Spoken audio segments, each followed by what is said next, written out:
Right from childhood, I have been fascinated with outer space, the stars, planets, our solar system, the galaxy, the universe. Mention anything about outer space and the exploration of this vast amount of physical phenomenon out there, sign me in.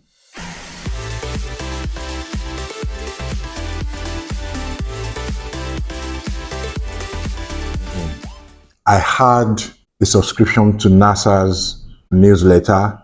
NASA would mail it to me on the regular. I read books back to back.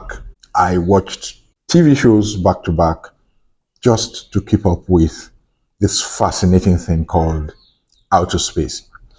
Anyway, astrophotography is all about the capture of high quality images of celestial objects such as stars, planets, nebulae, galaxies, and others. So we're talking about taking a camera and capturing high quality images, right? Anyone can point a camera at the sky and shoot and say, hey, but astrophotography is specifically about high quality images. Now, because of the uniqueness of capturing objects in outer space, astrophotography cameras are optimized for low light conditions, long exposures, and for capturing the finest possible details in the night sky. Now there are dedicated astrophotography and planetary cameras out there in the market. They cost an arm and a leg. And if you're not a professional or a high-level enthusiast, those things are out of the reach of most of us, definitely out of my reach. The beauty of it is that smartphones are getting in on the astrophotography action. Yes, there are smartphones that you can use to get started in your hobby of capturing high quality images of the night sky. You capture stars, planets, space phenomenon, eclipses, and all of that. While we're at it, please follow my channel, like this video, and then turn on your notifications so that when I release new videos like this, you get notified. Thank you. Of course, any smartphone camera will not do. Any camera phone will not do. It's hard enough capturing high quality images of everyday objects, but capturing high quality images of objects in the sky requires the best of the best of the best. So to start with, you're looking at properly high-end smartphone cameras. I'll give you a few. Take, for example, flagship camera phones from Samsung. They're talking about the Galaxy S series. You're talking about the Galaxy Z Fold and Z Flip series. We're talking about flagship camera phones from Xiaomi. We're talking about flagship cameras from Apple. And then we're talking about flagship cameras from Google. Google Pixel phones, interestingly, have a mode called astrophotography mode. I think that they are helping to trigger interest in this practice, this pursuit of capturing high quality images of objects in the sky, of celestial objects. The astrophotography mode in Google Pixel phones is interesting in the sense that once you place that phone in a tripod and point it at the night sky, it will automatically trigger the astrophotography mode and you're ready to start capturing. So it's a dedicated mode with dedicated software that helps you to get this done. Now, the thing is this: the other high-end camera phones from other manufacturers may not have an astrophotography mode, but because of the capabilities of those cameras, yes, you can get things done with them. For example, I know that Samsung has had some amazing optical zoom capabilities in its flagship cameras for years, and that comes in handy. One of the things that most smartphones lack is a telephoto lens. including a periscope lens.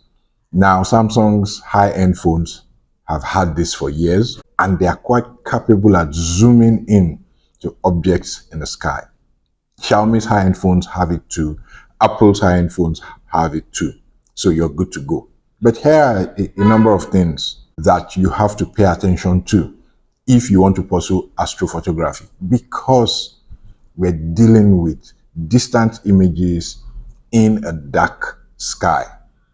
You have to consider the factors that are peculiar to that situation. So we're talking of low light. I've mentioned that. We're talking about sometimes long exposures. You have to leave the camera running for sometimes up to 4 or 5 minutes of long exposure to get your target images. So number one, if you want to practice smartphone astrophotography or astrophotography with phones, you need to get a tripod stand, a very good one. Get yourself a very solid tripod stand. Not one of those tripod stands that weaken after a few months of use and don't hold camera firmly. You need a solid tripod stand. Why? You cannot afford to have the phone shake while you are capturing these objects. You cannot afford any movement.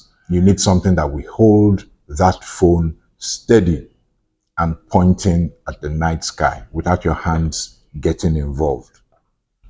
If your smartphone is not a Google Pixel flagship and so does not have astrophotography mode, you need to learn to use the manual or pro mode of your smartphone camera.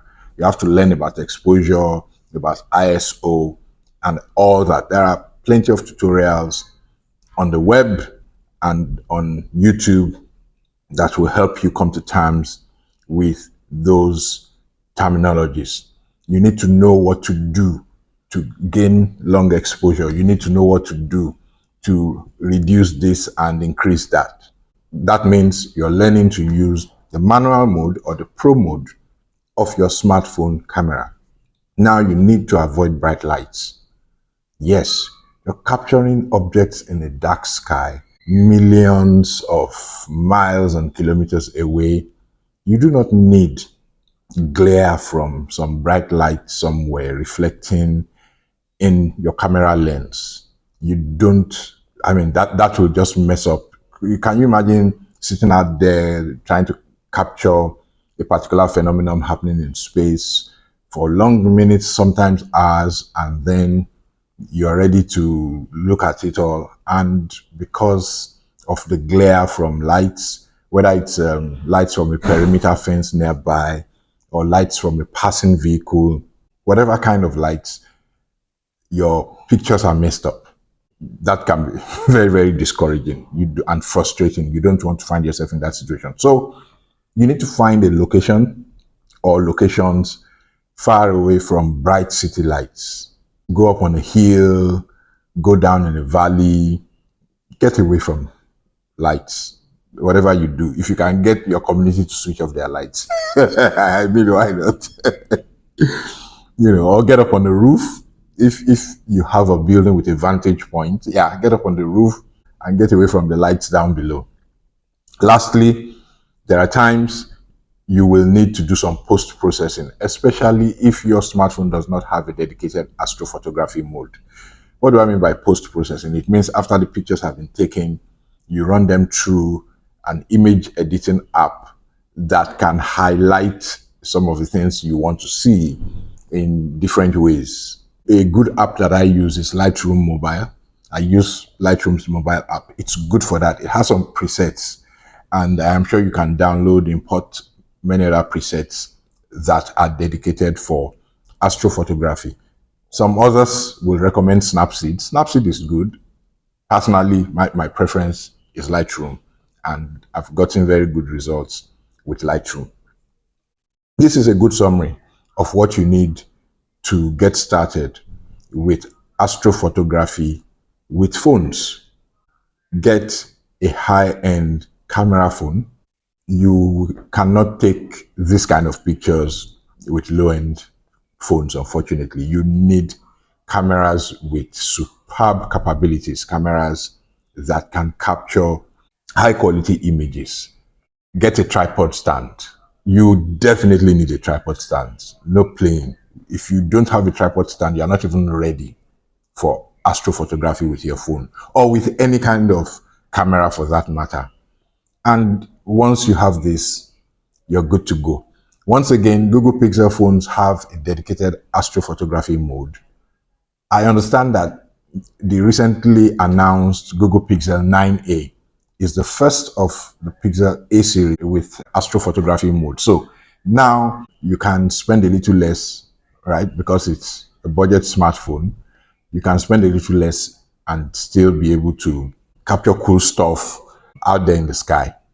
If you're an Apple person, pretty much any flagship iPhone will do. iPhone 16, 16 Pro, 16 Pro Max, 15, 15 Pro, 15 Pro Max. That range will do. If you're a Samsung person, the S series, like I've mentioned, the Z series, like I've mentioned, the Xiaomi's top flagship range, Huawei's top flagship range. These are the kind of phones that you can play around with for astrophotography. Let me know how it goes. I hope that helps. I'll see you in my next video.